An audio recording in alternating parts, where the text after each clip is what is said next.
الحمدللہ رب العالمین والصلاة والسلام علی رسولہ الکریم محمد وعلی آلہ وصحبہ اجمعین۔ محترم سامعین کرام، السلام علیکم ورحمۃ اللہ وبرکاتہ۔ تفہیمات اول، اور اس میں عنوان ہے ہدایت و ضلالت کا راز، اور اس کے تفہیمات کے مصنف ہیں مولانا سید ابو العلا مودودی رحم اللہ۔ رب اشرح لی صدری ویسر لی امری واحلل عقدۃ من لسانی یفقہوا قولی۔ ہدایت و ضلالت کا راز۔ کچھ مدت ہوئی کہ اسلام کے متعلق مسٹر جارج برنارڈ شاہ کے خیالات جرائد میں شائع ہوئے تھے۔ حال میں جب انہوں نے مشرق کا سفر کیا تو اس کے دوران میں سنگاپور کے عربی اخبار الہدا کا نامہ نگار ان سے ملا، اور اس سے گفتگو کرتے ہوئے انہوں نے پھر ایک مرتبہ اسلام کی خوبیوں کا اعتراف کیا۔ انہوں نے کہا کہ اسلام آزادی اور دستوری و ذہنی حریت کا دین ہے۔ اجتماعی نقطہ نظر سے مسیحیت اس کا مقابلہ نہیں کر سکتی۔ کسی مذہبیت کا نظام اجتماعی اتنا مکمل نہیں ہے جتنا اسلام کا نظام ہے۔ دنیا اسلام کا تنزل اسلام سے دور ہٹ جانے کی بدولت ہے۔ مسلمان جب صرف اسلام کی بنیادوں پر جد و جہد کریں گے تو عالم اسلام کا خواب بیداری سے بدل جائے گا۔ ان خیالات کے سننے کے بعد نامہ نگار نے سوال کیا کہ جب آپ اسلام کو اچھا سمجھتے ہیں تو پھر اپنے مسلمان ہونے کا اعلان کیوں نہیں کر دیتے؟ یہ ایک ایسا سوال ہے جو فطری طور پر ان بیانات کے بعد پیدا ہوتا ہے، کیونکہ ایک سلیم الطبع آدمی کے لیے کسی چیز کے اعتراف قبح اور اس کو ترک کر دینے، اور کسی چیز کے اعتراف اور اس کو قبول و تسلیم کر لینے میں کوئی حد فاصل نہیں ہو سکتی۔ لیکن مسٹر شاہ نے جو کچھ جواب دیا، اس سے ظاہر ہوتا ہے کہ قبول اسلام کے لیے تیار نہیں ہے، اور ایسا نہ کرنے کے لیے ان کے پاس کوئی دلیل بھی نہیں ہے، بلکہ صرف اس چیز کی کمی ہے جس کو شرح صدر کہتے ہیں۔ ایک مسٹر شاہ پر ہی موقف نہیں ہے، بلکہ بہت سے اہل فکر و نظر پہلے بھی گزر چکے ہیں اور اب بھی موجود ہیں جنہوں نے اسلام کی خوبیوں کا اعتراف کیا، اس کے دنیاوی یا دینی یا دونوں حیثیتوں سے مفید ہونے کا اقرار کیا، اس کی تہذیب، اس کے نظام اجتماعی، اس کی علمی صداقت اور اس کی عملی قوت کی برتری تسلیم کی۔ مگر جب ایمان لانے اور دائرہ اسلام میں داخل ہو جانے کا سوال سامنے آیا تو کسی چیز نے ان کو قدم آگے بڑھانے سے روک دیا اور وہ اسلام کی سرحد پر پہنچ کر ٹھہر گئے۔ اس کے برعکس بہت سے آدمی ایسے بھی گزرے ہیں جنہوں نے اپنی زندگی کا ایک بڑا حصہ اسلام کی مخالفت اور اس کی دشمنی میں صرف کر دیا، لیکن اسی مخالفت کے سلسلے میں اسلام کا مطالعہ کرتے ہوئے حقیقت اسلام ان پر منکشف ہو گئی، اور اس انکشاف کے بعد کوئی چیز ان کو ایمان لانے سے نہ روک سکی۔ حقیقت یہ ہے کہ ہدایت و ضلالت کا راز بھی ایک عجیب راز ہے۔ ایک ہی بات ہے جو ہزاروں آدمیوں کے سامنے کہی جاتی ہے، مگر کوئی اس کی طرف توجہ ہی نہیں کرتا۔ کوئی توجہ کرتا ہے لیکن اس کے پردے گوش پر سے اچٹ کر چلی جاتی ہے۔ کوئی اس کو سنتا اور سمجھتا ہے مگر مانتا نہیں۔ کوئی اس کی تعریف و تحسین کرتا ہے مگر قبول و تسلیم نہیں کرتا، اور کسی کے دل میں وہ گھر کر جاتی ہے اور اس کی صداقت پر ایمان لے آتا ہے۔ ہمارے شب و روز کا مشاہدہ ہے کہ ایک شخص کو بازار میں چوٹ لگ کر گرتے ہوئے سینکڑوں آدمی دیکھتے ہیں۔ بہت سے اس کو معمولی اور واقعہ سمجھ کر یوں ہی بس دیکھتے ہوئے گزر جاتے ہیں۔ بہتوں کے دل میں رحم آتا ہے مگر وہ افسوس کرتے ہوئے آگے بڑھ جاتے ہیں۔ بہت سے اس کا تماشا دیکھنے کے لیے جمع ہو جاتے ہیں، اور بعض اللہ کے بندے ایسے نکلتے ہیں جو بڑھ کر اسے اٹھاتے ہیں، اس سے ہمدردی کرتے ہیں اور اس کو مدد پہنچانے کی کوشش کرتے ہیں۔ ایک مجرم کو پا بزنجیر جاتے ہوئے بہت سے آدمی دیکھتے ہیں۔ کوئی اس کی طرف التفات ہی نہیں کرتا، کوئی اس پر حقارت کی نظر ڈالتا ہے، کوئی اس پر ترس کھاتا ہے، کوئی اس کی ہنسی اڑاتا ہے، کوئی اس کے انجام پر خوش ہوتا ہے، کوئی کہتا ہے کہ جیسا کیا ویسا بھرا، اور کوئی اس کے انجام سے عبرت حاصل کرتا ہے اور جرم سے بچنے کی خواہش اس کے دل میں پیدا ہو جاتی ہے۔ یہ تو مختلف لوگوں کی مختلف نفسی کیفیات و تاثرات ہیں جن کا اختلاف زیادہ تعجب خیز نہیں۔ اس سے بڑھ کر عجیب بات یہ ہے کہ ایک ہی شخص کے تاثر اور اس پر ایک ہی چیز کے اثر کی نوعیت مختلف اوقات میں مختلف ہوتی ہے۔ وہی ایک بات ہے جس کو ایک شخص ہزاروں مرتبہ سنتا آتا ہے کہ یکایک اس کے دل کا بند کھل جاتا ہے۔ جو بات کان کے پردے میں اٹک کر رہ جاتی تھی وہ سیدھی دل تک پہنچ جاتی ہے، اور وہ خود حیران ہوتا ہے کہ یہی بات میں پہلے بھی بارہا سن چکا ہوں، پھر آج یہ کیا ماجرا ہو گیا ہے کہ خود بخود دل میں اتری چلی جا رہی ہے۔ ایک ہی شخص کو بارہا آفت رسیدہ آدمیوں کے دیکھنے کا اتفاق ہوتا ہے، اور وہ ان کی طرف التفات بھی نہیں کرتا، لیکن ایک موقع پر کسی شخص کی مصیبت دیکھ کر دفقتاً اس کا دل بھر آتا ہے، قساوت کا پردہ چاک چاک ہو جاتا ہے اور وہ سب سے زیادہ ہمدرد، رحیم اور نرم دل بن جاتا ہے۔ ایک شخص کو اپنی عمر میں بے شمار عبرتناک مناظر دیکھنے کا اتفاق ہوتا ہے، کبھی ان کو تماشا سمجھ کر دیکھتا ہے، کبھی ایک حسرت و افسوس کی نگاہ ڈالتا ہے، اور کبھی ایک معمولی نظر سے اس پر ایسا اثر پڑتا ہے کہ دل پر ایک مستقل نقش بیٹھ جاتا ہے۔ یہی حال ہدایت و ضلالت کا بھی ہے۔ وہی ایک قرآن تھا، وہی ایک اس کی تعلیم تھی، وہی ایک اس کو سنانے والی زبان تھی۔ ابو جہل اور ابو لہب تمام عمر اس کو سنتے رہے، مگر کبھی وہ ان کے کانوں سے آگے نہ بڑھ سکا۔ خدیجۃ الکبریٰ رضی اللہ تعالیٰ عنہ ابو بکر اور علی بن ابی طالب نے سنا اور پہلے ہی لمحے میں اس پر ایمان لائے، بغیر اس کے کہ ان کے دل میں شک کا شائبہ بھی گزرتا۔ عمر ابن الخطاب نے 20 مرتبہ اس کو سنا، اور صرف یہی نہیں کہ تسلیم نہ کیا، بلکہ جوں جوں سنتے رہے مخالف اور دشمن ہوتے چلے گئے۔ لیکن ایک مرتبہ انہی کانوں نے اس چیز کو سنا تو کان اور دل کے درمیان جتنی مضبوط دیواریں چنی ہوئی تھیں ایک منہدم ہو گئیں، اور اس چیز نے ان کے دل میں ایسا اثر کیا کہ ان کی زندگی کی بالکل کایا پلٹ گئی۔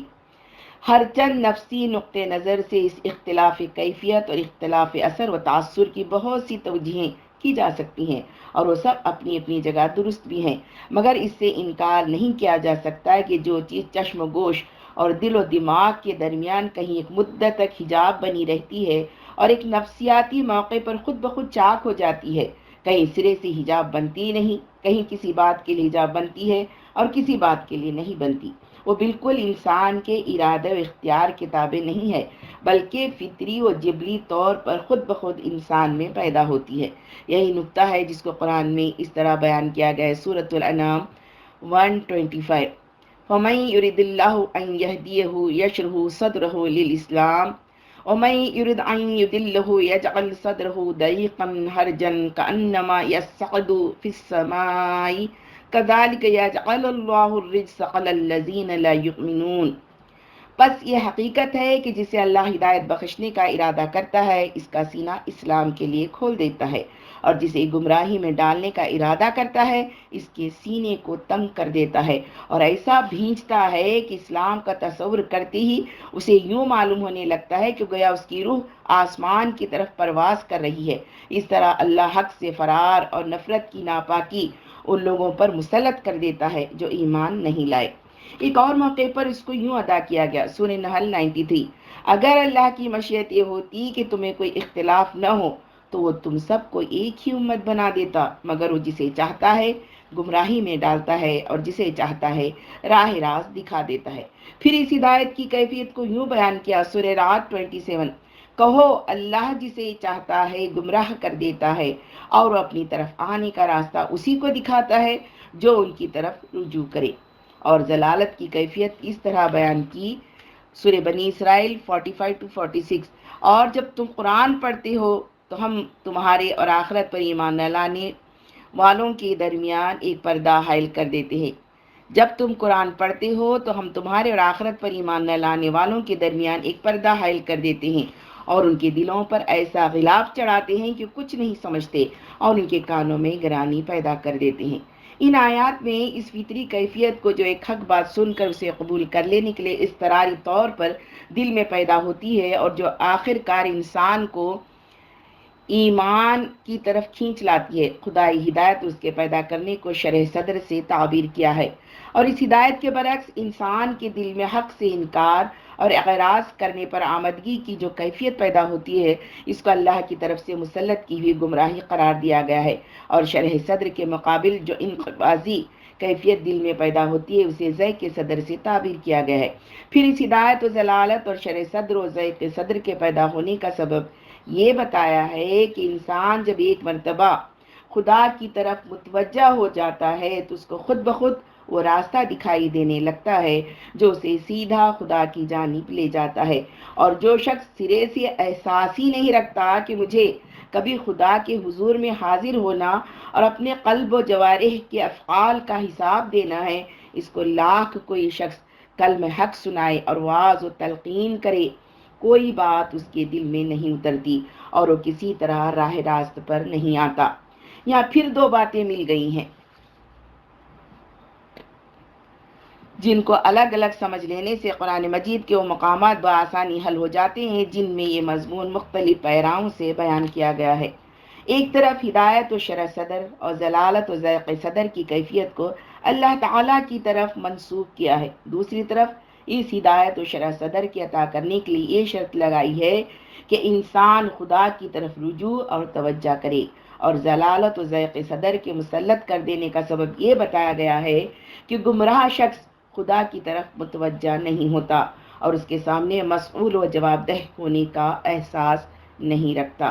ان دونوں چیزوں کے باہمی تعلق کو یوں سمجھو کہ انسان کی فطرت میں خدا نے ایک ایسی قوت رکھ دی ہے جو اس کو حق و باطل کے امتیاز اور صحیح و غلط کا فرق سمجھنے میں مدد دیتی ہے، اور اس کے ساتھ ہی اسے حق کی طرف بڑھنے اور باطل سے احتراز کرنے پر مائل کرتی ہے۔ یہی قوت و فطری ہدایت ہے جسے خدا اپنی طرف منسوب کرتا ہے اور جس کی طرف ارشاد خدا بندی ہے سورہ روم 30، فطرت اللہ التی فطر الناس علیہا، قائم ہو جاؤ اس فطرت پر جس پر اللہ تعالیٰ نے انسانوں کو پیدا کیا ہے۔ میں اشارہ کیا گیا ہے اس کے خلاف ایک اور قوت بھی انسان میں کام کر رہی ہے جو اس کو برائی کی طرف کھینچتی ہے، غلطی اور کجروی کی طرف مائل کرتی ہے اور جھوٹ اور باطل کو اس کے سامنے مزین کر کے پیش کرتی ہے۔ ان دونوں کے ساتھ بہت سی خارجی اور داخلی قوتیں ایسی ہیں جن میں سے بعض ہدایت کی قوت کو مدد پہنچانے والی ہوتی ہیں اور بعض ضلالت کی قوت کو۔ اکتساب علم اور اس کے مختلف مدارج، تربیت اور اس کی مختلف کیفیات، سوسائٹی اور اس کے مختلف احوال، یہ وہ چیزیں ہیں جو باہر سے اس پر اثر انداز ہوتی ہیں اور ترازو کے دونوں پلڑوں میں سے کسی ایک میں اپنا وزن ڈالتی رہتی ہیں، اور انسان کا اپنی اختیار تمیزی، اپنی فہم و فراست، اپنی عقل و بصیرت، اپنے ذرائع اکتساب علم سے صحیح یا غلط کا کام لینا اور اپنی قوت فیصلہ کو بجا یا بے جا استعمال کرنا، یہ وہ چیز ہے جو خود اس کے ارادے کے تابع ہے اور جس سے وہ ہدایت و ضلالت کی متضاد قوتوں کے درمیان فیصلہ کرتا ہے۔ اب ہوتا یہ ہے کہ خدا کی بخشی ہوئی ہدایت اور اس کی مسلط کی ہوئی ضلالت دونوں غیر محسوس طور پر اپنا عمل کرتی رہتی ہیں۔ ہدایت کی قوت اسے راہ راست کی طرف لطیف اشارے کیا کرتی ہے اور ضلالت کی قوت اسے باطل کی ملمع پر رجھائے رکھ جاتی ہے، مگر کبھی ایسا ہوتا ہے کہ انسان غلط اثرات سے متاثر ہو کر اور خود اپنی اختیاری قوتوں کو غلط طریقے سے استعمال کر کے ضلالت کے پھندے میں گرفتار ہو جاتا ہے اور ہدایت کی پکار پر کان ہی نہیں دھرتا۔ کبھی ایسا ہوتا ہے کہ غلط راستے پر چل رہا ہوتا ہے اور اس دوران میں کچھ بیرونی اثرات اور کچھ خود اس کی اپنی عقل و بصیرت دونوں مل جل کر اسے گمراہی سے بیزار کر دیتے ہیں، اور اس قوت ہدایت کی وہی روشنی جو پہلے مدھم تھی دفعتاً تیز ہو کر اس کی آنکھیں کھول دیتی ہیں۔ کبھی ایسا ہوتا ہے کہ ایک مدت تک انسان ہدایت و ضلالت کے درمیان تذبذب میں رہتا ہے، کبھی ادھر کھینچتا ہے کبھی ادھر۔ قوت فیصلہ اتنی قوا نہیں ہوتی کہ بالکل کسی ایک طرف کا ہو جائے۔ بعض بدقسمت اسی تذبذب کے عالم میں دنیا سے رخصت ہو جاتے ہیں، بعض کا آخری فیصلہ ضلالت کے حق میں ہوتا ہے اور بعض ایک طویل کشمکش کے بعد ہدایت الہی کا اشارہ پا لیتے ہیں، مگر سب سے زیادہ خوش قسمت وہ سلیم الفطرت، صحیح القلب اور سدید النظر لوگ ہوتے ہیں جو خدا کی دی ہوئی عقل، اس کی عطا کی ہوئی آنکھوں، اس کے بخشے ہوئے کانوں اور اس کی ودیعت کی ہوئی قوتوں سے ٹھیک ٹھیک کام لیتے ہیں، مشاہدات اور تجربات سے درست نتائج اخذ کرتے ہیں، آیت الہی کو دیکھ کر اسے صحیح سبق حاصل کرتے ہیں، باطل کی زینت ان کو رجھانے میں ناکام ہوتی ہے، جھوٹ کا فریب ان کو اپنا گرویدہ نہیں بنا سکتا، ضلالت کی کجراہیوں کو دیکھتے ہوئے سمجھ لیتے ہیں کہ آدمی کے چلنے کے قابل نہیں ہے، پھر جو ہی کہ وہ حق کی طرف رجوع کرتے اور اس کی طلب میں آگے بڑھتے ہیں، حق ان کے استقبال کو آتا ہے، ہدایت کا نور ان کے سامنے چمکنے لگتا ہے، اور حق کو حق سمجھ لینے اور باطل کو باطل جان لینے کے بعد پھر دنیا کی کوئی قوت ان کو راہ راستے پھیرنے اور گمراہی کی طرف لگانے میں کامیاب نہیں ہوتی۔ ایک اور بات بھی اس سلسلے میں قابل بیان ہے اور ضرورت ہے کہ مسلمان اس کو ذہن نشین کر لیں۔ عام طور پر جب غیر مسلم مشاہیر کی جانب سے اسلام کے متعلق کچھ اچھے خیالات کا اظہار ہوتا ہے تو مسلمان بڑے فخر سے ان خیالات کو شہرت دیتے ہیں، گویا ان کا اسلام کو اچھا سمجھنا اسلام کے لیے کوئی سرٹیفکیٹ ہے۔ لیکن یہ حقیقت فراموش نہ کرنی چاہیے کہ اسلام کی صداقت و حقانیت اس سے بے نیاز ہے کہ کوئی اس کا اعتراف کرے، جس طرح آفتاب کا روشن ہونا اس کا محتاج نہیں کہ کوئی اس کو روشن کہے، اور جس طرح آگ کا گرم ہونا اور پانی کا سیال ہونا اس کا محتاج نہیں کہ کوئی اس کی گرمی اور اس کے سیلان کو تسلیم کرے، اسی طرح اسلام کا برحق ہونا اس کا حاجت مند نہیں کہ کوئی اس کے برحق ہونے کو مان لے۔ خصوصاً ایسے لوگوں کی تحسین اور مدح تو کوئی بھی وقت نہیں رکھتی جن کے دل ان زبانوں کا ساتھ نہیں دیتے اور جو خود اپنے اعراض و انکار سے اپنی مدح و تحسین کی تکذیب کرتے ہیں۔ اگر حقیقت میں اسلام کی خوبی کے معترف ہوتے تو اس پر ایمان لے آتے، لیکن جب انہوں نے زبانی اعتراف کے باوجود ایمان لانے سے انکار کر دیا تو اہل عقل کی نگاہ میں ان کی حیثیت بالکل اس شخص کی ہے جو طبیب کی صداقت کو تسلیم کرے، اس کے تجویز کردہ نسخے کی صحت کا اعتراف کرے مگر اپنی بیماری کا علاج کسی عطائی طبیب سے کرائے۔ مسلمانوں کو یاد رکھنا چاہیے کہ کسی بڑے سے بڑے غیر مسلم کا اعتراف بھی اسلام کے لیے قابل فخر نہیں ہے، اس کے لیے ایک ہی فخر کافی ہے اور وہ ان الدین عند اللہ الاسلام، سورہ آل عمران 19۔ اللہ کے نزدیک دین صرف اسلام ہے، اور رضیت لکم الاسلام دینا، المائدہ 3، اور تمہارے لیے اسلام کو تمہارے دین کی حیثیت سے قبول کر لیا ہے کا فخر ہے۔ ترجمان القرآن محرم 52 ہجری میں 33۔ اسلام میں عبادت کا تصور۔ انسان کے مذہبی تصورات میں عبادت کا تصور سب سے پہلا اور اہم تصور ہے، بلکہ زیادہ صحیح یہ ہے کہ مذہب کا بنیادی تصور عبادت ہی ہے۔ یہی وجہ ہے کہ آج تک نوع انسانی کے جتنے مذاہب کا پتہ چلا ہے، عام اس سے کہ انتہا درجے کے وحشی اقوام کے خرافات و اوہام ہوں یا اعلیٰ درجے کی متمدن اقوام کے پاکیزہ معتقدات، ان میں سے ایک بھی عبادت کے تصور و تخیل سے خالی نہیں۔ علم الانسان اور آثار قدیمہ کی تلاش و جستجو کے سلسلے میں پرانی سے پرانی تہذیب کی حامل قوموں کے جو حالات معلوم ہوئے ہیں وہ اس امر کی شہادت دیتے ہیں کہ وہ قومیں عقل و شعور کے بالکل ابتدائی درجے میں تھی، لیکن اس حالت میں بھی انہوں نے اپنی بساط بھر کسی نہ کسی کو ضرور معبود بنایا ہے اور کوئی نہ کوئی طریق عبادت ضرور اختیار کیا ہے۔ قدیم قوموں کو جانے دیجیے، آج بھی بہت سی انسانی جماعتیں زمین کے مختلف گوشوں میں موجود ہیں جو عقلی و ذہنی اعتبار سے قدیم ترین قوموں کی سطح پر ہیں، یا یوں کہیے کہ نوع انسانی کے بالکل ابتدائی دور کا نقشہ اپنی زندگی میں پیش کر رہی ہیں۔ ان میں مشکل سے کوئی ایسی جماعت دیکھی گئی ہے جو معبود اور عبادت کے تصور سے کلیتاً خالی ہو۔ بس یہ ایک ناقابل انکار حقیقت ہے کہ انسان قدیم ترین وحشت و بداوت سے لے کر جدید ترین تہذیب و حضارت تک جتنے مدارس سے گزرا ہے، ان میں سے ہر درجے میں عبادت کا تصور اس کے ساتھ ساتھ رہا ہے، گو اس کے مظاہر و اشکال میں بے شمار تغیرات و اختلافات رونما ہوئے ہیں۔ عبادت ایک فطری جذبہ۔ غور کرنا چاہیے کہ ایسا کیوں ہے؟ کیا وجہ ہے کہ یہ خیال سارے بنی آدم پر حاوی ہے اور تمام زمانوں میں باوجود اختلاف احوال یکساں حاوی رہا ہے؟ کیا یہ بلا ارادہ اختیار کیا گیا ہے؟ اگر ایسا ہوتا تو ساری نوع پر اس کا اس طرح حاوی ہونا غیر ممکن تھا، کیونکہ بلا ارادہ وہ اختیار کی ہوئی چیزوں میں کبھی کامل اتفاق نہیں ہو سکتا۔ انسان کی اختیار کی ہوئی چیزوں میں سے ایک بھی ایسی نہ ملے گی جس کے اندر ہر مرتبہ اور ہر دور کی تمام انسانی جماعتیں یکساں مشترک ہوں، اور یہ کسی طرح متصور نہیں ہے کہ ہر زمانے کے تمام آدمیوں نے عالمگیر کانفرنس کر کے باہم یہ ٹھہرا لیا ہو کہ کسی کی عبادت ضرور کریں گے، خواہ معبود مختلف اور طریقے عبادت بے شمار ہوں۔ پھر جب یہ چیز اختیاری نہیں ہو سکتی تو لامحالہ ماننا پڑے گا کہ عبادت کا جذبہ انسان کے اندر ایک فطری جذبہ ہے۔ جس طرح انسان کو بھوک فطری طور پر لگتی ہے اور اس کے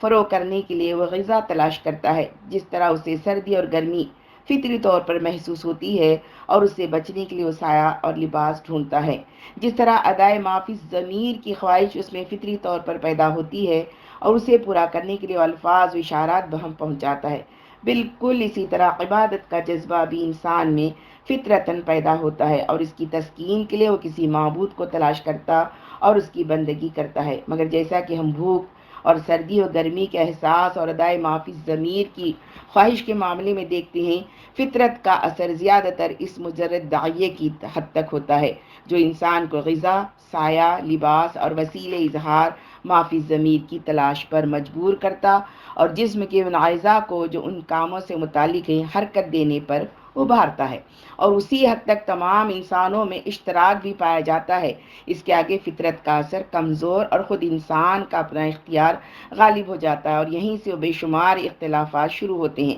جو غذا، مکان، لباس، زبان اور اشارات و علامات کی مختلف صورتوں اور حیتوں کے اعتبار سے ہر زمانے کی مختلف قوموں میں پائے گئے ہیں۔ قریب قریب یہی حال عبادت کے جذبے کا بھی ہے کہ وہ انسان کو بندگی و پرستش پر اکسا کر چھوڑ دیتا ہے، اور اس کے بعد یہ انسان کے اپنے انتخاب پر ہے کہ اس جذبے کی تسکین کے لیے وہ کس کو معبود بناتا ہے اور اس کی عبادت کا کیا طریقہ اختیار کرتا ہے۔ اسی اختیار کی حد پر پہنچ کر معبود اور عبادت کے طریقوں میں وہ اختلاف شروع ہوتا ہے جو انسان کی اختیار کی بھی تمام چیزوں میں نظر آتا ہے، اگرچہ اس معاملے میں بھی فطرت کی رہنمائی انسان کا ساتھ بالکل نہیں چھوڑ دیتی۔ جس طرح غذا اور لباس وغیرہ فطری مطلوبات کے انتخابات میں نہیں چھوڑتی ہیں، لیکن یہ رہنمائی اتنی دھندلی اور خفی ہوتی ہے کہ اس کا ادراک کرنے کے لیے نہایت لطیف و نازک شعور کی ضرورت ہے جو بہت کم لوگوں کو حاصل ہوتا ہے۔ آئیے اب ہم سراغ لگائیں کہ اس فطری داعیہ کا سرشتہ کہاں سے ملتا ہے، اس کوشش کا مرکز کہاں ہے جو انسان کو عبادت کے لیے کھینچتی ہے، کون سی قوتیں ہیں جو اسے معبود کی تلاش اور اس کی عبادت پر ابھارتی ہیں، اور وہ کیا رہنمائی ہے جو اس تلاش میں ہم کو خود فطرت سے حاصل ہوتی ہیں۔ اس کے لیے ہم کو سب سے پہلے خود عبادت کی حقیقت پر غور کرنا چاہیے کہ اس کے بغیر ان سوالات کا حل مشکل ہے۔ عبادت کی حقیقت۔ عبادت کا تصور دراصل ایک جامع تصور ہے جو دو ذیلی تصورات کے امتزاج سے مکمل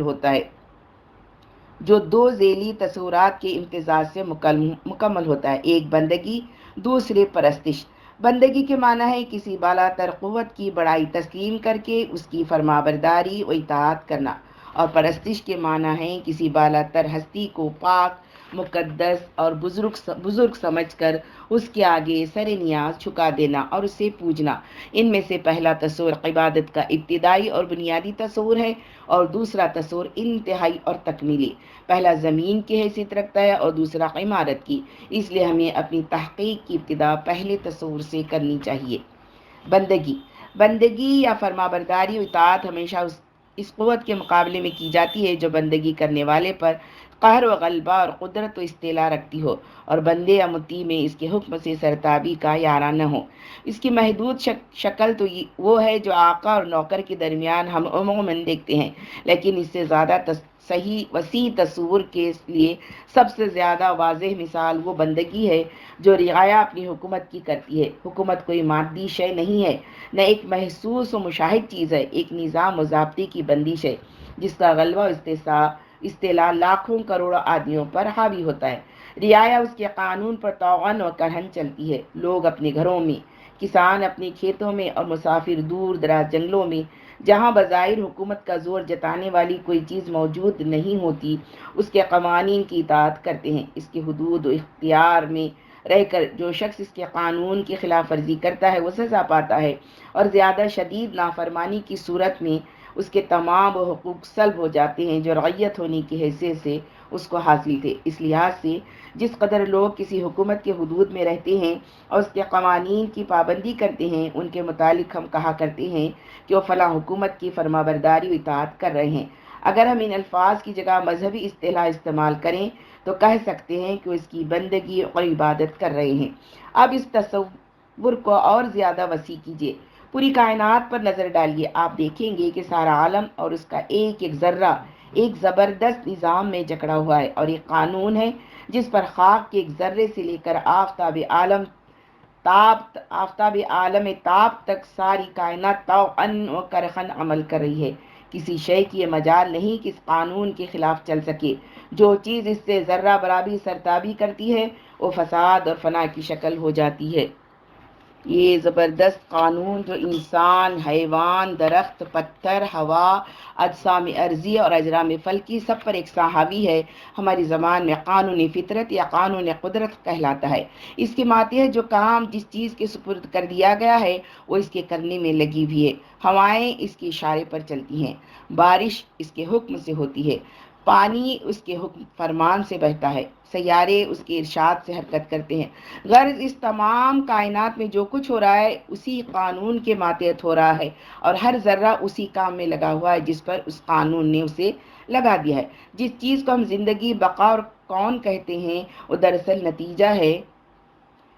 اس قانون کی اطاعت کا، اور جس کو ہم موت، فنا اور فساد کہتے ہیں وہ در حقیقت نتیجہ ہے اس قانون کی خلاف ورزی کا۔ دوسرے الفاظ میں ہم کہہ سکتے ہیں کہ ہر شے جو زندہ اور باقی ہے وہ اس قانون کی اطاعت کر رہی ہے، اور کائنات عالم میں کوئی شے زندہ اور باقی نہیں رہ سکتی اگر اس کی اطاعت نہ کرے۔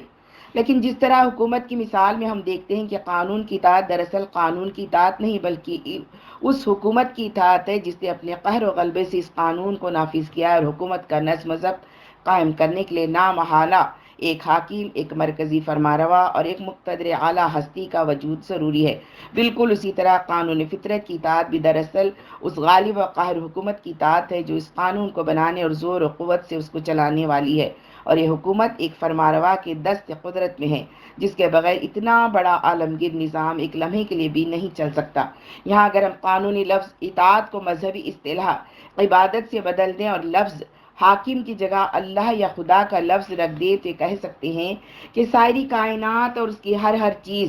اللہ کی عبادت کر رہی ہے، اور یہ ایسی عبادت ہے جس پر ہر شے کے وجود و بقا کا انحصار ہے۔ کائنات کی کوئی شے اور مجموعی طور پر ساری کائنات اللہ کی عبادت سے ایک لمحے کے لیے بھی غافل نہیں ہو سکتی، اور اگر غافل ہو جائے تو ایک لمحے کے لیے بھی باقی نہیں رہ سکتی۔ قرآن مجید میں اس بندگی کو کہیں عبادت سے تعبیر کیا گیا ہے، کہیں تسبیح و تقدیس سے، کہیں سجود سے اور کہیں قنوت سے۔ چنانچہ جگہ جگہ اس مضمون کی آیات آتی ہیں۔ سورہ الذاریات 56، وَمَا خَلَقْتُ الْجِنَّ وَالْإِنسَ إِلَّا لِيَعْبُدُونِ، میں نے جن اور انسانوں کو اس کے سوا کسی کام کے لیے پیدا نہیں کیا ہے کہ وہ میری بندگی کریں۔ سورۃ الانبیاء 19-20، زمین اور آسمانوں میں جو مخلوق بھی ہے اللہ کی ہے، اور جو فرشتے اس کے پاس ہیں وہ نہ اپنے آپ کو بڑا سمجھ کر اس کی بندگی سے سرتابی کرتے ہیں اور نہ ملول ہوتے ہیں، شب روز اس کی تسبیح کرتے رہتے ہیں، دم نہیں لیتے۔ سورۃ الجمعہ 1، اللہ کی تسبیح کر رہی ہے ہر وہ چیز جو آسمانوں میں ہے اور ہر وہ چیز جو زمین میں ہے، بادشاہ ہے نہایت مقدس اور زبردست حکیم۔ سورہ نور 41، کیا تم دیکھتے نہیں ہو کہ اللہ کی تسبیح کر رہے ہیں وہ سب جو آسمان اور زمینوں میں ہیں، اور وہ پرندے جو پر پھیلائے اڑ رہے ہیں، ہر ایک اپنی نماز اور تسبیح کا طریقہ جانتا ہے۔ سورہ نور 42، آسمان اور زمین کی بادشاہی اللہ ہی کے لیے ہے اور اسی کی طرف سب کو پلٹنا ہے۔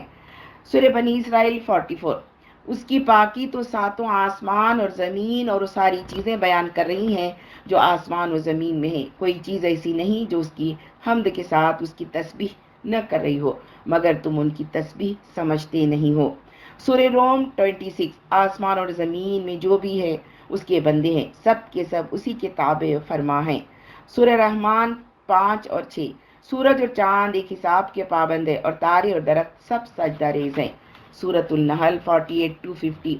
اور کیا یہ لوگ اللہ کی پیدا کی ہوئی کسی چیز کو بھی نہیں دیکھتے کہ اس کا سایہ کس طرح اللہ کے حضور سجدہ کرتے ہوئے دائیں اور بائیں گرتا ہے؟ سب کے سب اس طرح اظہار عجز کر رہے ہیں۔ زمین اور آسمانوں میں جس قدر جاندار مخلوقات ہیں وہ ہرگز سرکشی نہیں کرتے، اپنے رب سے جو ان کے اوپر ہے ڈرتے ہیں، اور جو حکم دیا جاتا ہے اسی کے مطابق کام کرتے ہیں۔ سورۃ الحج 18، کیا تم دیکھتے نہیں ہو کہ اللہ کے آگے سر بسجود ہیں وہ سب جو آسمانوں میں اور جو زمین میں ہیں، سورج اور چاند اور تارے اور پہاڑ اور درخت اور جانور اور بہت سے انسان اور بہت سے وہ لوگ بھی جو عذاب کے مستحق ہو چکے ہیں، اور جسے اللہ ذلیل و خوار کر دے اسے پھر کوئی عزت دینے والا نہیں ہے۔ اللہ کرتا ہے جو کچھ چاہتا ہے۔ سورہ رات 15، وہ تو اللہ ہی ہے جس کو زمین و آسمان کی ہر چیز طوعاً و کرہاً سجدہ کر رہی ہے۔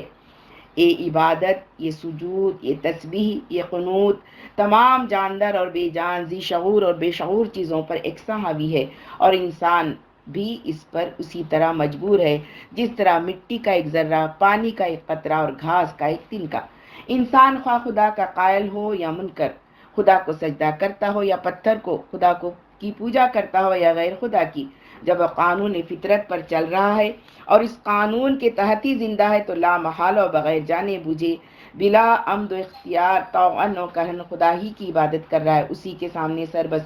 سجود ہے اور اسی کی تسبیح میں لگا ہوا ہے۔ اس کا چلنا پھرنا، سونا جاگنا، کھانا پینا، اٹھنا بیٹھنا سب اسی کی عبادت ہے، چاہے وہ اپنے اختیار سے کسی اور کی پوجا کر رہا ہو اور اپنی زبان سے کسی اور کی بندگی و اطاعت کر رہا ہو، مگر اس کا رونگٹا اسی خدا کی عبادت میں مشغول ہے جس نے اسے پیدا کیا ہے۔ اس کا خون اسی کی عبادت میں چکر لگا رہا ہے، اس کا قلب اسی کی عبادت میں متحرک ہے، اس کے اعضاء اسی کی عبادت میں کام کر رہے ہیں، اور اس کی وہ زبان بھی جس سے وہ خدا کو جھٹلاتا اور غیروں کی حمد و ثنا کرتا ہے، دراصل اسی کی عبادت میں چل رہی ہے۔ بندگی کا صلہ، اس عبادت کا صلہ یا اجر خدا کی طرف سے کیا ملتا ہے؟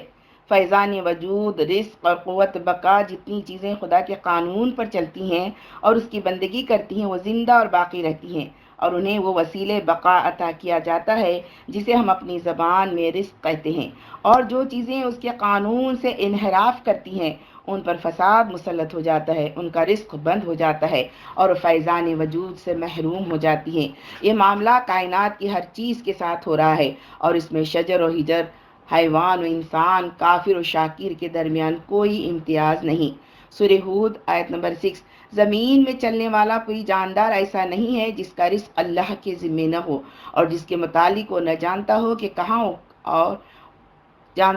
کہاں وہ رہتا ہے اور کیا وہ سونپا جاتا ہے۔ سورہ فاتر آیت نمبر 3، لوگو تم پر اللہ کے جو احسانات ہیں انہیں یاد رکھو، کیا اللہ کے سوا کوئی اور خالق بھی ہے جو تمہیں آسمان اور زمین سے رزق دیتا ہو؟ کوئی معبود اس کے سوا نہیں، آخر تم کہاں سے دھوکہ کھا رہے ہو؟ سورۃ الملک 15، وہی تو ہے جس نے تمہارے لیے زمین کو تابع کر رکھا ہے، چلو اس کی چھاتی پر اور کھاؤ خدا کا رزق۔ سورہ النمل 64، اور وہ کون ہے جو خلق کی ابتدا کرتا اور پھر اس کا اعادہ کرتا ہے؟ اور کون تم کو آسمان اور زمین سے رزق دیتا ہے؟ کیا اللہ کے ساتھ کوئی اور خدا بھی ان کاموں میں حصے دار ہے؟ کہو کہ لاؤ اپنی دلیل اگر تم سچے ہو۔ سورۃ الملک 19-21، کیا یہ لوگ اپنے اوپر اڑنے والے پرندوں کو پر پھیلائے اور اس اکیڑتے نہیں دیکھتے؟ رحمان کے سوا کوئی نہیں جو انہیں تھامے ہوئے ہو، وہی ہر چیز کا نگہبان ہے۔ بتاؤ آخر وہ کون سا لشکر تمہارے پاس ہے جو رحمان کے مقابلے میں تمہاری مدد کر سکتا ہے؟ حقیقت یہ ہے کہ منکرین دھوکے میں پڑے ہوئے ہیں، یا پھر بتاؤ کون ہے جو تمہیں رزق دے سکتا ہے اگر رحمان اپنا رزق روک لے؟ دراصل یہ لوگ سرکشی اور حق سے گریز پر اڑے ہوئے ہیں۔ اس سے یہ بات بھی واضح ہو جاتی ہے کہ جس طرح انسان اس بندگی میں دوسری اشیاء کے ساتھ مساوی ہے، اسی طرح اس بندگی کے اجر و معاوضے میں بھی وہ ان کے ساتھ مساوی رکھا گیا ہے۔ انعام کی صورتوں کا فرق جو کچھ بھی ہے دراصل استعداد اور حاجتوں کے فرق پر مبنی ہے، لیکن صورتوں سے قطع نظر کر کے اگر حقیقت کو دیکھا جائے تو معلوم ہوتا ہے کہ جس طرح ایک درخت، ایک جانور، ایک چڑیا، ایک گھاس کی پتی کی احتیاج و استعداد کے مطابق اللہ اس کی دیکھ بھال، خبر گیری، امداد اعانت اور رزق رسانی کر رہا ہے، اسی طرح انسان کے احتیاج و استعداد کے مطابق اس پر بھی انعام فرماتا ہے۔ اس بارے میں انسان کو دوسری مخلوقات کے مقابلے میں اگر کوئی فضیلت ہے تو محض صورت انعام کے اعتبار سے ہے، نہ کہ حقیقت انعام کے اعتبار سے، اور صورت انعام کا حال یہ ہے کہ ہر شے کی طبیعت اور حاجت کے عین مناسب ہے۔ ایک چوہے پر جو انعام فرمایا گیا ہے، انعام کی وہی صورت اس کی فطرت اور ضرورت سے مناسبت رکھتی ہے۔ دوسری کوئی صورت جس کو ہم بہتر سمجھ سے اس کے لیے انعام نہیں سزا ہو جائے گی۔ ایک بڑے سے بڑا منعم انسان جو آرام اپنی پھولوں کی سیج پر محسوس کرتا ہے، وہی آرام ایک چھوٹی سی چھوٹی چڑیا اپنے گھاس پھوس کے گھونسلے میں محسوس کرتی ہے۔ پھولوں کی سیج تنکوں کے گھونسلوں پر لاکھ فخر کرے، مگر حقیقت میں گھونسلے والے کی استعداد کے مطابق اس کی احتیاج پوری کی گئی ہے۔ اس حیثیت سے دونوں پر خدا کا انعام یکساں ہے۔ پھر یہی معاملہ کافر و شاکر، مومن و مشرک کے ساتھ بھی یکساں ہے۔ جو لوگ خدا کے منکر ہیں وہ اس کی پرستش نہیں کرتے، جو اس کے ساتھ اس کی مخلوق کو شریک کرتے ہیں، جو شجر و ہجر کو اس کا مد مقابل ٹھہراتے ہیں، ان پر بھی رزق اور فیضان وجود اور حفاظت و خبرگیری کا انعام اسی طرح ہوتا ہے جس طرح پکے موحدوں اور خدا پرستوں پر ہوتا ہے۔ بلکہ اگر قانون فطرت کی پیروی یا الفاظ دیگر فطری عبادت میں ایک کافر ایک مومن سے بڑا ہوا ہے تو اس کی عبادت کا صلہ بھی کافر کو مومن سے بہتر صورت میں عطا ہوتا ہے، خواہ وہ حقیقت کی نگاہ میں متاع غرور ہی کیوں نہ ہو۔ جذب عبادت کیوں پیدا ہوتا ہے؟ اب یہ سوال بآسانی حل ہو جاتا ہے کہ انسان میں عبادت کا جذبہ فطری طور پر کیوں پیدا ہوتا ہے اور وہ کیوں اپنے معبود کو تلاش کرتا ہے۔ جب ساری کائنات اور اس کی ہر چیز غالب و قاہر فرمانبردار کی بندگی کر رہی ہے اور جبکہ خود انسان کا اپنا بھی ایک ایک رونگٹا اس کی عبادت میں لگا ہوا ہے، وہ تمام عناصر جن سے انسان کا جسم مرکب ہے اس کے آگے سر بسجود ہیں، جس میں انسانی میں ان عناصر کی ترکیب اسی کے فرمان سے ہوئی ہے اور انسان کا وجود ہر آن اس کی بندگی ہی پر منحصر ہے، تو آپ سے آپ بندگی و عبودیت انسان کے سرشت میں داخل ہو گئی ہے۔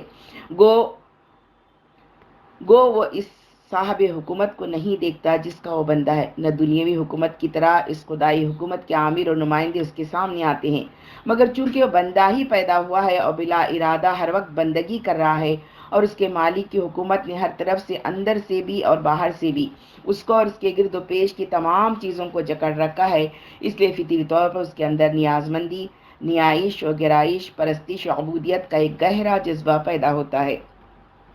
اور اس کا دل بے اختیار کسی معبود کو تلاش کرتا ہے کہ اس کی حمد و ثنا کرے، اس کی بڑائیاں کرے، اس کے آگے اپنی بندگی و عقیدت کی نظر پیش کرے، اس سے اپنی حاجتوں میں مدد مانگے اور ہر آفت سے اس کے دامن میں پناہ ڈھونڈے۔ یہی سرشت ہے جس نے ابتدائی آفرینت سے انسان کو تلاش معبود پر مجبور کیا ہے۔ اسی تحریک پر اس نے ہمیشہ پرستش کی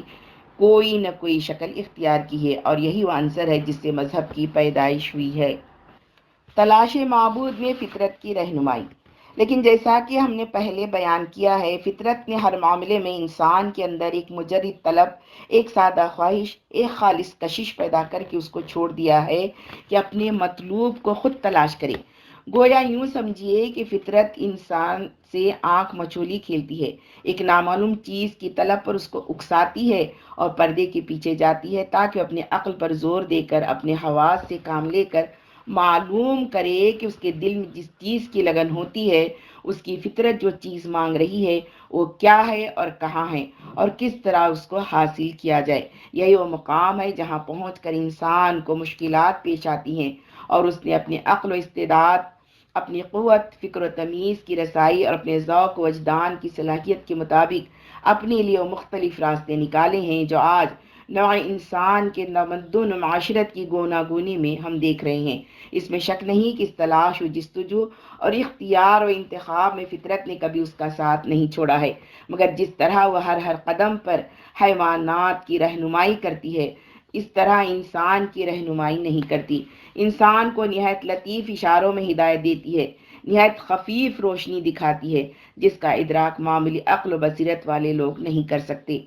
اسی وجہ سے اکثر ایسا ہوا ہے کہ انسان کا اختیار تمیزی صحیح راستے کی تلاش میں ناکام ہوا اور ہوائے نفس اس کو غلط راستوں پر بھٹکا لے گئی۔ مثال کے طور پر غذا کی خواہش پیدا کرنے سے فطرت کا منشا تو یہ تھا کہ انسان ایسا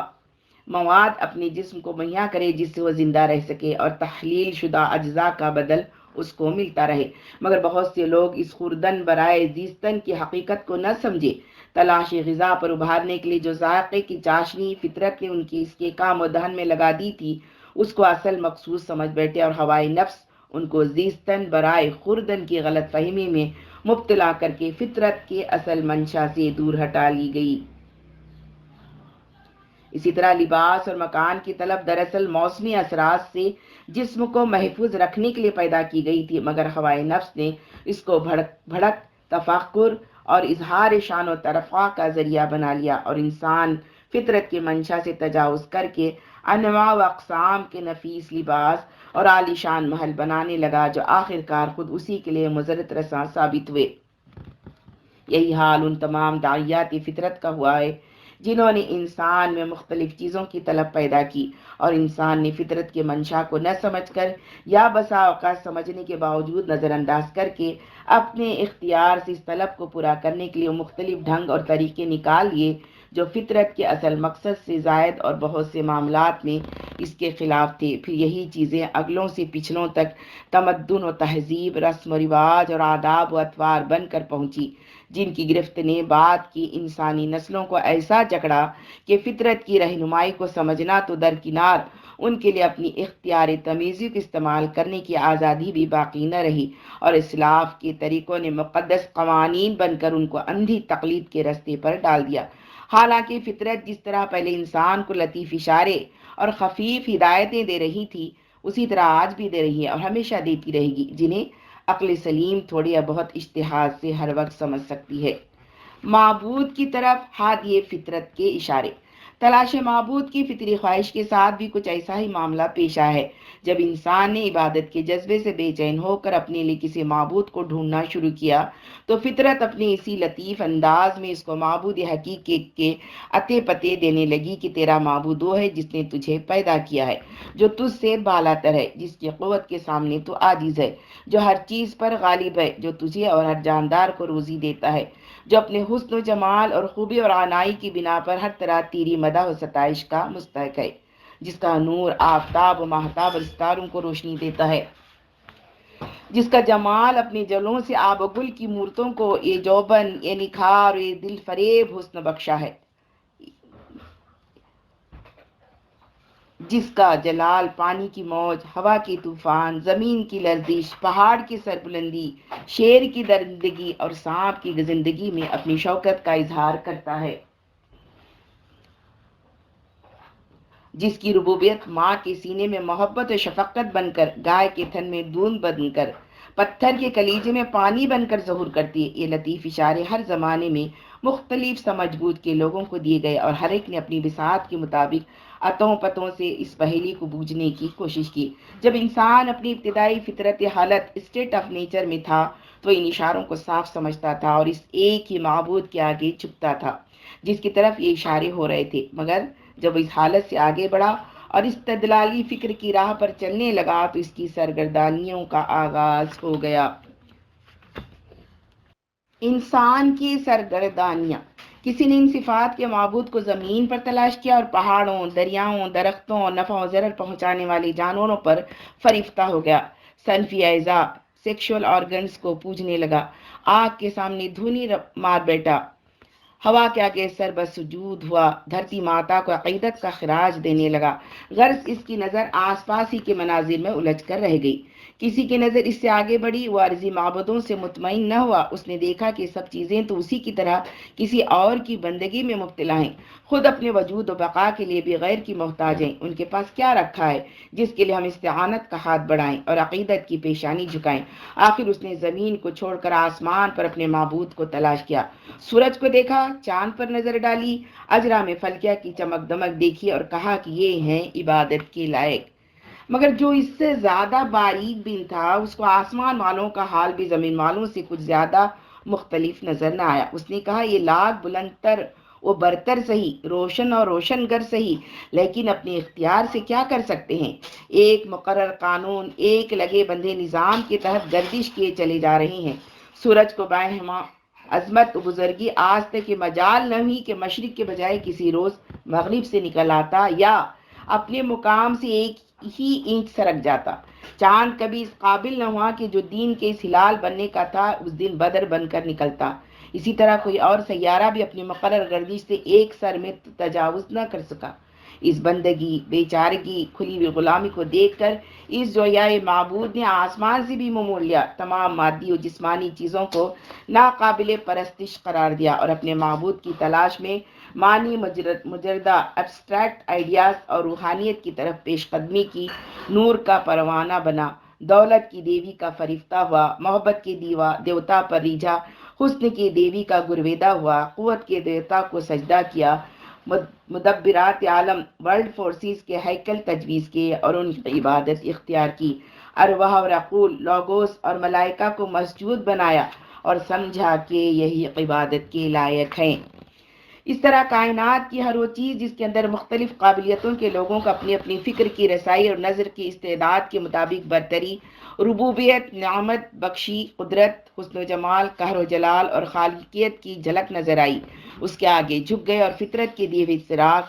سراغ پر جو شخص جتنی دور جا سکا گیا اور ٹھہر گیا، مگر جو لوگ زیادہ صحیح وجدان، زیادہ لطیف ادراک اور زیادہ سلیم عقل رکھتے تھے اور فطرت کے بتائے ہوئے نشانات پر ٹھیک ٹھیک سفر کر رہے تھے، وہ ان ارضی و سمائی معبودوں اور روحانی خیالی دیوتاؤں میں سے ایک سے بھی مطمئن نہ ہوئے، بیچ کے منازل میں سے ایک پر بھی نہ ٹھہرے اور بڑھتے بڑھتے اس منزل پر پہنچ گئے جہاں انہیں کائنات کی تمام مادی، روحانی، ذہنی، قلبی اور سفلی قوتیں کسی اور کی گرفت میں جکڑی ہوئی، کسی اور کی بندگی میں مشغول، کسی اور کے آگے جھکی ہوئی، کسی اور کی تسبیح پڑھتی ہوئی نظر آ گئیں۔ یہاں انہوں نے اپنے دل کے کانوں سے آواز سنی، لا الہ الا انا فاعبدون، سورۃ الانبیاء 25، میرے سوا کوئی خدا نہیں ہے پس تم لوگ میری ہی بندگی کرو۔ یہ اسی معبود کی آواز تھی جس کی تلاش میں وہ چلے تھے۔ طالب کو قریب پا کر مطلوب خود پکار اٹھا، اس نے آپ ہی آگے بڑھ کر اپنا پتہ بتا دیا۔ یہاں پہنچ کر سفر ختم ہو گیا، منزل مقصود مل گئی اور ڈھونڈنے والے مطمئن ہو گئے۔ یہ حقیقت ہے جس سے انکار نہیں کیا جا سکتا کہ اس آخری ہدایت کو پانے کے بعد بھی کوئی مزید تلاش و جستجو کے لیے بے چین نہ ہوا۔ بے چینی، بے قراری، بے اطمینانی جو کچھ بھی تھی بیچ کی منزلوں میں تھی۔ آخر منزل پر پہنچ کر ہر دل نے گواہی دی کہ جس کو ڈھونڈ رہے تھے وہ یہی ہے، اب کسی تلاش و جستجو کی حاجت نہیں۔ الا بذکر اللہ تطمئن القلوب، سورۃ رات 28۔ اللہ کی یاد ہی وہ چیز ہے جس سے دلوں کو اطمینان نصیب ہوا کرتا ہے۔ انسان اپنے معبود کی تلاش میں جب تک خدائے واحد تک نہ پہنچا بے چین رہا، غیر مطمئن رہا، اس کے دل میں تلاش کی بے کلی اور جستجو کی کھٹک برابر چٹکیاں لیتی رہیں، مگر جب خدائے واحد کو اس نے پا لیا تو اس کا دل مطمئن ہو گیا، پھر کبھی اس نے تلاش معبود کی بے چینی محسوس نہ کی۔ خدائے واحد ہی حقیقی معبود ہے۔ اب سوال یہ ہے کہ ایسا کیوں ہوا؟ کیا وجہ ہے کہ تلاش معبود کا سفر خدا کے سوا کسی غیر پر ختم نہیں ہوا اور خدا تک پہنچ کر ایسا ختم ہوا کہ پھر کسی اور کی جستجو دل میں پیدا ہی نہ ہوئی؟ غور کرنے سے اس کی ایک ہی وجہ سمجھ میں آتی ہے اور وہ یہ ہے کہ انسان کو جو فطری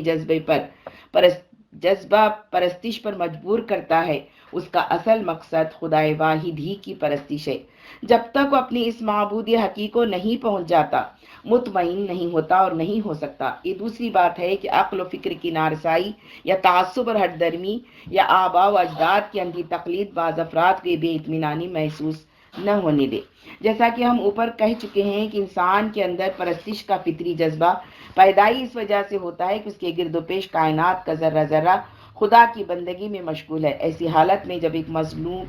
ایک ظلوم و جہول انسان خدا سے ناواقف ہو کر غیر خدا کی پرستش کے لیے جھکتا ہے تو اس کے گرد و پیش کا کوئی عنصر، حتیٰ کہ خود اس کے اپنے جسم کا کوئی بھی ایک جز اس کا ساتھ نہیں دیتا۔ وہ جن پاؤں سے اپنے خود ساختہ معبود کی طرف بڑھتا ہے وہ خدا کی عبادت میں چلتے ہیں، جن ہاتھوں سے اس کے آگے نظر پیش کرتا ہے وہ خدا کی بندگی میں حرکت کرتے ہیں۔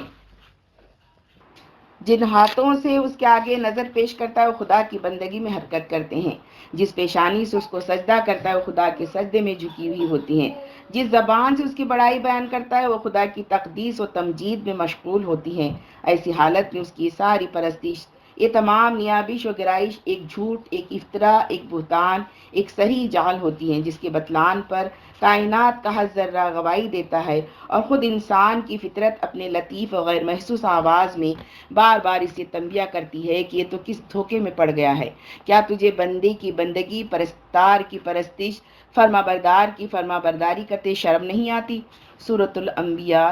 67۔ تف ہے تم پر اور تمہارے معبودوں پر پرستش اور بندگی کی ایک جائی۔ پرستش دراصل بندگی کی فلاح ہے اور اپنی عین فطرت کے اقتضاء سے اپنی اصل کے ساتھ رہنا چاہتی ہے۔ جب انسان اپنے جہل اور بے خبری کی بنا پر فلاح کو اصل سے جدا کرتا ہے، بندگی ایک کی کرتا ہے اور پرستش دوسرے کی، تو یہ تفریق سراسر فطرت کے خلاف واقع ہوتی ہے اور ایک نہایت خفی اور غیر محسوس تحت شعوری بے اطمینانی پیدا ہو جاتی ہے۔ بخلاف اس کے جب نادانی کا پردہ درمیان سے اٹھ جاتا ہے، انسان کو اس حقیقت کا علم ہو جاتا ہے کہ معبود وہی ہے جو مالک اور خالق اور پروردگار ہے، تو بندگی اور پرستش دونوں یکجا ہو جاتی ہے، فراح اصل سے مل جاتی ہے، بیٹی اپنی ماں کی آغوش میں پہنچ جاتی ہے اور اس وصال سے وہ لطف و مزہ و اطمینان قلب حاصل ہوتا ہے جو ہجر و فراق کی حالت میں مفقود تھا۔ خلافت و نیابت الہی، بندگی اور پرستش کی یہی مواصلت ہے جس سے انسان کو دوسری مخلوقات پر شرف حاصل ہے اور وہ اس مرتبے پر پہنچا ہے جسے خدا نے اپنی خلافت و نیابت قرار دیا ہے۔ پچھلی تقریر پر پھر ایک نظر ڈالیے۔ عرض کر چکا ہوں کہ خدا کی بندگی تو انسان آپ سے آپ بلا عمد و اختیار بغیر جانے بوجھے کر ہی رہا ہے اور ٹھیک اسی طرح کر رہا ہے جس طرح لا یعقل حیوان، بے شعور درخت، بے جان پتھر کر رہے ہیں۔ اس حیثیت سے اس میں اور دوسری مخلوقات میں کوئی فرق نہیں، اور اس بندگی کا جو انعام ہے یعنی فیضان وجود اور عطائے رزق، اس میں بھی وہ فی الحقیقت دوسری مخلوقات سے ممتاز نہیں ہے۔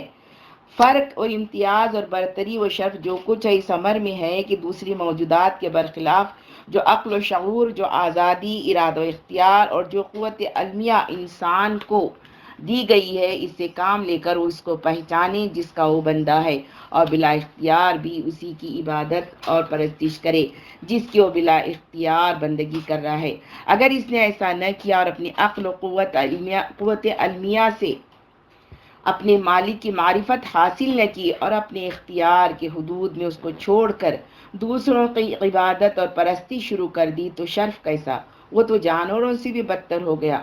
سورۃ الاعراف 179۔ ان کے پاس دل ہیں مگر ان سے سوچتے نہیں، ان کے پاس آنکھیں ہیں مگر ان سے دیکھتے نہیں، ان کے پاس کان ہیں مگر ان سے سنتے نہیں، وہ جانوروں کی طرح ہیں بلکہ ان سے بھی زیادہ گئے گزرے،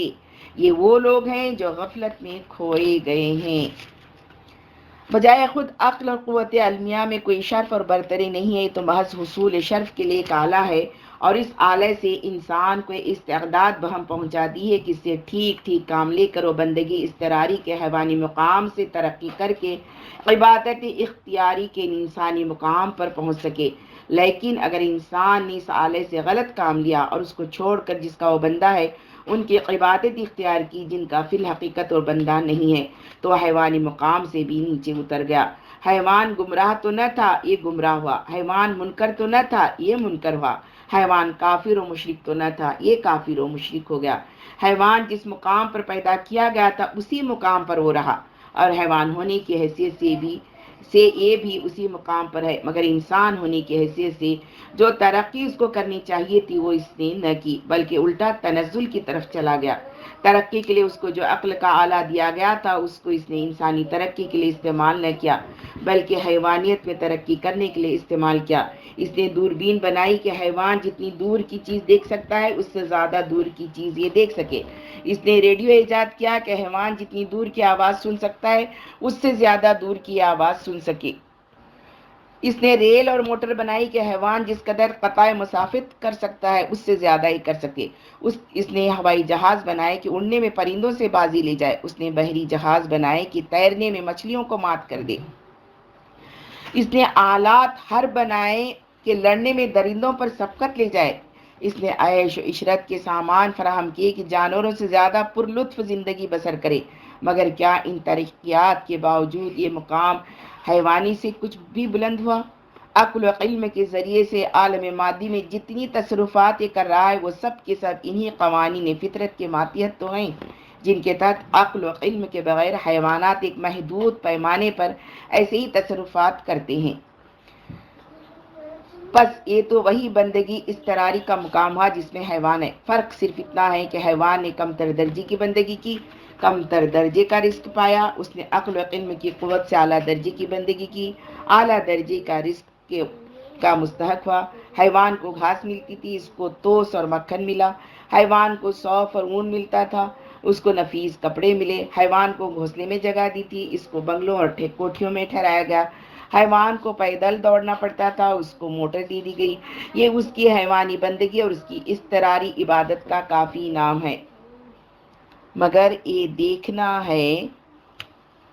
کہ ترقی کا جو آلہ اس کو دیا گیا تھا، اس سے اس نے ترقی کیا کی۔ ترقی کے معنی تو یہی تھی کہ حیوان ہونے کی حیثیت سے جس کو بے اختیار سجدہ کر رہا ہے، انسان ہونے کی حیثیت سے اختیاری سجدہ بھی اسی کو کرتا۔ حیوان ہونے کی حیثیت جس کے حکم تکوینی نیچرل لا کی اطاعت کر رہا ہے، انسان ہونے کی حیثیت سے اسی کے حکم شرعی مورل لا کی اطاعت بھی کرتا۔ اگر یہ ترقی اس نے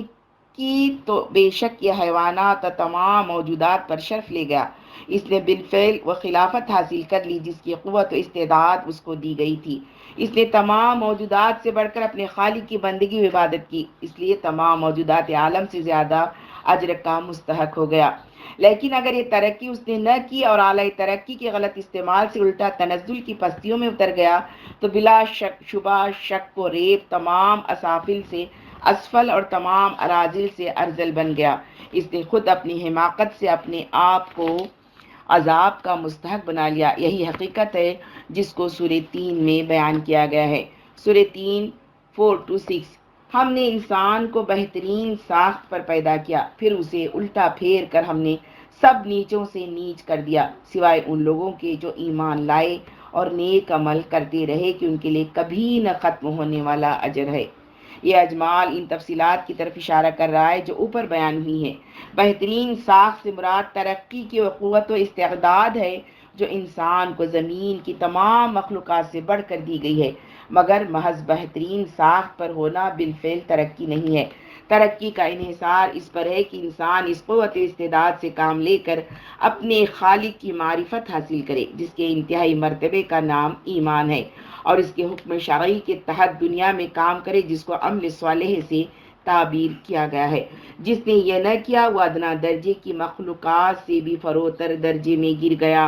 اور جس نے یہ ترقی کر لی وہ اجر غیر ممنون کا مستحق ہو گیا، یعنی ایسا اجر جو کبھی بند ہونے والا نہیں ہے،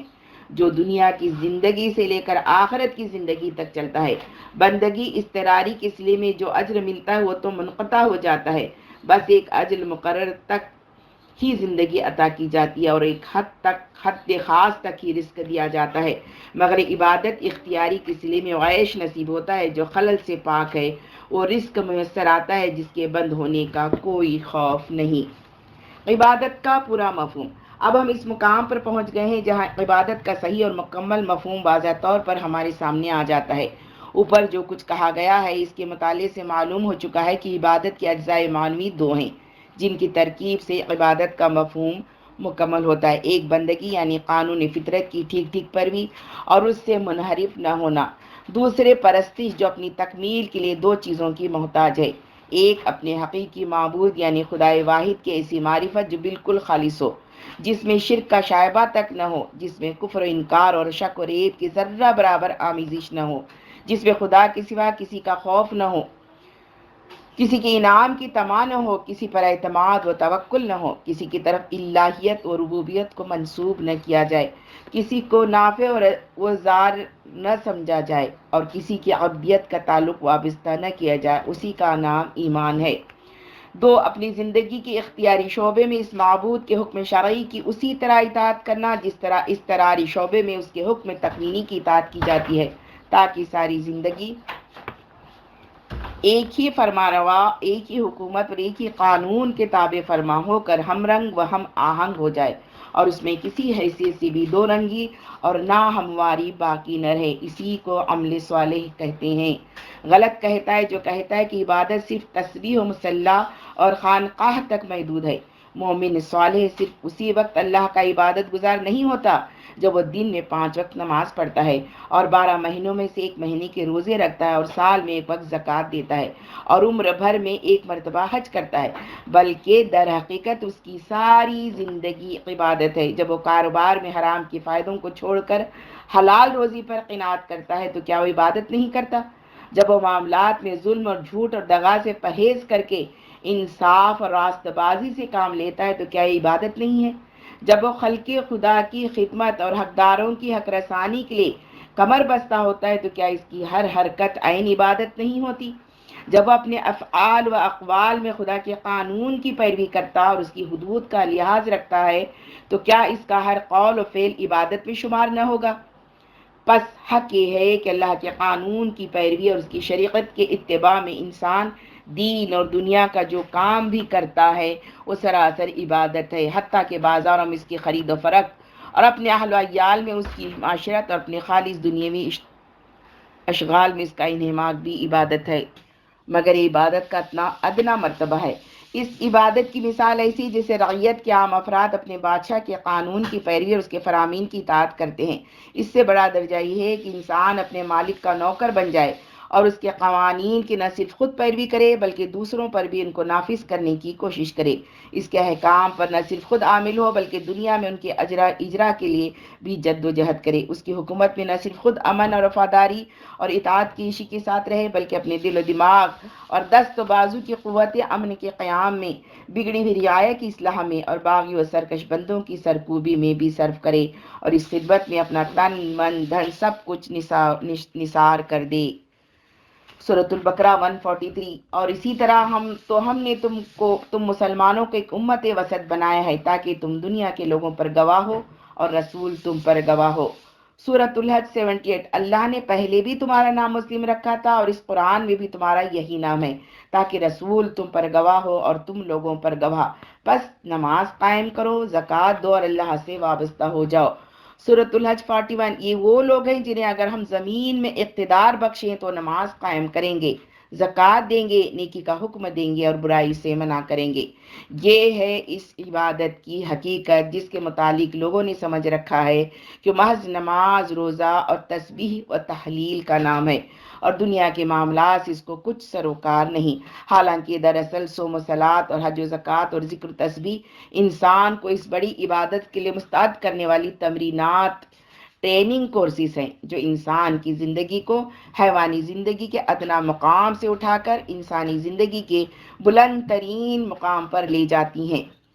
اس کو استقرار و اختیار دونوں میں اپنے مالک کا مطیع و فرما بردار بندہ بنا دیتی ہیں اور اسے بادشاہ حقیقی کی سلطنت کا ایسا ملازم بناتی ہیں کہ اس کی خدمت اپنی جسم و جان کی ساری قوتوں کے ساتھ اپنی زندگی کے ہر لمحے میں کرتا ہے۔ جب انسان عبادت سے اس مرتبہ پر پہنچ جاتا ہے تو اس کو وہ شرف حاصل ہوتا ہے جس میں کائنات کی کوئی مخلوق اس کی ہمسری کا دعویٰ نہیں کر سکتی۔ ملائکہ تک اس کے مقام سے فروتر ہوتے ہیں، وہ دنیا میں بالفعل خدا کا خلیفہ ہوتا ہے، اس کو خدا کے سوا کسی کے آگے ہاتھ پھیلانے کی ذلت نہیں دی جاتی، اس کی گردن میں خدا کی غلامی کے سوا کسی کی غلامی کا طوق نہیں ہوتا، اس کے پاؤں میں خدا کی زنجیر کے سوا کسی کی زنجیر نہیں ہوتی، اس کا سر خدا کے حکم کے سوا کسی کے حکم کے آگے نہیں جھکتا، وہ خدا کا غلام اور سب کا آقا ہوتا ہے، وہ خدا کا محکوم اور سب کا حاکم ہوتا ہے، اس کو خدا کی طرف سے اس کی زمین پر حکومت کا حق حاصل ہو جاتا ہے، اور فرعون و نمرود کی طرح باغی اور غاصب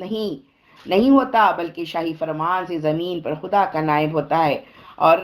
حق کے ساتھ فرمان روائی کرتا ہے۔ سورۃ النور 55۔ اللہ نے وعدہ فرمایا تم میں سے ان لوگوں کے ساتھ جو ایمان لائیں اور نیک عمل کریں کہ وہ ان کو اسی طرح زمین میں خلیفہ بنائے گا جس طرح ان سے پہلے گزرے ہوئے لوگوں کو بنا چکا ہے، ان کے لیے ان کے اس دین کو مضبوط بنیادوں پر قائم کر دے گا جسے اللہ تعالیٰ نے ان کے حق میں پسند کیا ہے اور ان کی موجودہ حالت خوف کو امن سے بدل دے گا۔ بس وہ میری بندگی کریں اور میرے ساتھ کسی کو شریک نہ کریں۔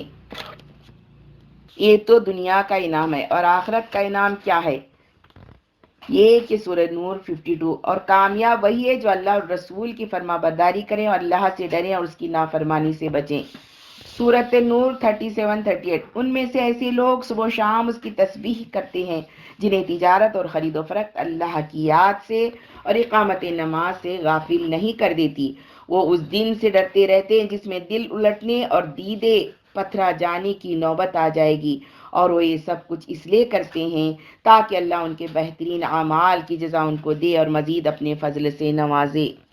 عبادت کا غلط مفہوم۔ افسوس کہ عبادت کی صحیح اور حقیقی مفہوم کو مسلمان بھول گئے انہوں نے چند مخصوص اعمال کا نام عبادت رکھ لیا اور سمجھے کہ بس انہی اعمال کو انجام دینا عبادت ہے اور انہی کو انجام دے کر عبادت کا حق ادا کیا جا سکتا ہے۔ اس عظیم الشان غلط فہمی نے عوام اور خاص دونوں کو دھوکے میں ڈال دیا۔ عوام نے اپنے اوقات میں سے چند لمحے خدا کی عبادت کے لیے مختص کر کے باقی تمام اوقات کو اس سے آزاد کر لیا۔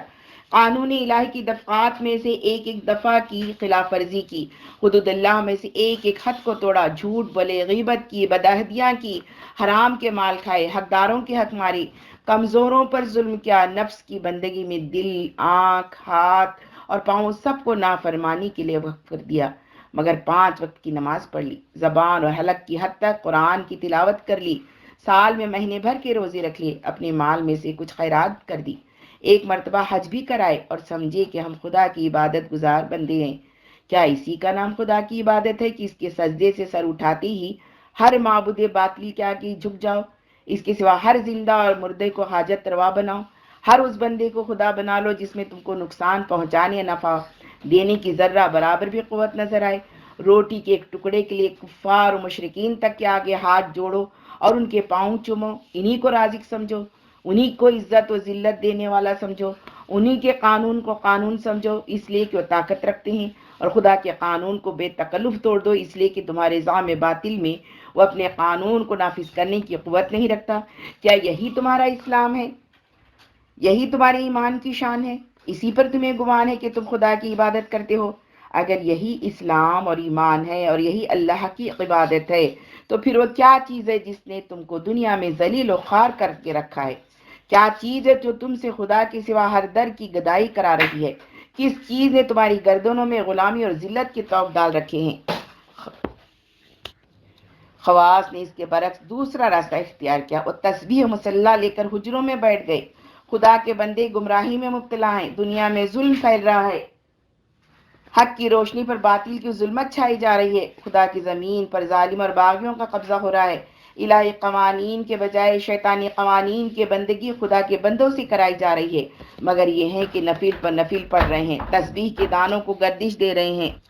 ہو حق کے نعرے لگا رہے ہیں، قرآن پڑھتے ہیں مگر محض ثواب تلاوت کی خاطر، حدیث پڑھتے ہیں مگر صرف تبرکن سیرت پاک اور اسوہ صحابہ واعظ فرماتے ہیں مگر قصہ گوئی کا لطف اٹھانے کے سوا کچھ مقصود نہیں، دعوت الی الخیر اور امر بالمعروف و نہی عن المنکر اور جہاد فی سبیل اللہ کا سبق نہ ان کو قرآن میں ملتا ہے، نہ حدیث میں، نہ سیرت پاک میں، نہ اسوہ صحابہ میں۔ کیا یہ عبادت ہے؟ کیا یہی عبادت ہے کہ بدی کا طوفان تمہارے سامنے اٹھ رہا ہو اور تم آنکھیں بند کیے ہوئے مراقبہ میں مشغول ہو؟ کیا عبادت اسی کو کہتے ہیں کہ گمراہی کا سیلاب تمہارے حجروں کی دیواروں سے ٹکرا رہا ہو اور تم دروازہ بند کر کے نفل پر نفل پڑھتے جاؤ؟ کیا عبادت اسی کا نام ہے کہ کفار چہار دانگ عالم میں شیطانی فتوحات کے ڈنکے بجاتے پھریں، دنیا میں انہی کا علم پھیلے، انہی کی حکومت کار فرما ہو، انہی کا قانون رواج پائے، انہی کی تلوار چلے، انہی کے آگے بندگان خدا کی گردنیں جھکیں اور تم خدا کی زمین اور خدا کی مخلوق کو ان کے لیے چھوڑ کر نمازیں پڑھنے، روزے رکھنے اور ذکر و شغل کرنے میں منہمک ہو جاؤ؟ اگر یہی عبادت ہے، اگر عبادت یہی ہے جو تم کر رہے ہو اور اللہ کی عبادت کا حق اسی طرح ادا ہوتا ہے تو پھر یہ کیا ہے کہ عبادت تم کرو اور زمین کی حکومت و فرما روائی دوسروں کو ملے؟ کیا معاذ اللہ خدا کا وہ وعدہ جھوٹا ہے جو اس نے قرآن میں تم سے کیا تھا؟ سورہ نور 55۔ اللہ نے وعدہ فرمایا ہے کہ تم میں سے ان لوگوں کے ساتھ جو ایمان لائے اور نیک عمل کریں کہ وہ ان کو اسی طرح زمین میں خلیفہ بنائے گا جس طرح ان سے پہلے گزرے ہوئے لوگوں کو بنا چکا ہے، ان کے لیے ان کے اس دین کو مضبوط بنیادوں پر قائم کر دے گا جسے اللہ تعالیٰ نے ان کے حق میں پسند کیا ہے، اور ان کی موجودہ حالت خوف کو امن سے بدل دے گا، پس وہ میری بندگی کریں اور میرے ساتھ کسی کو شریک نہ کریں۔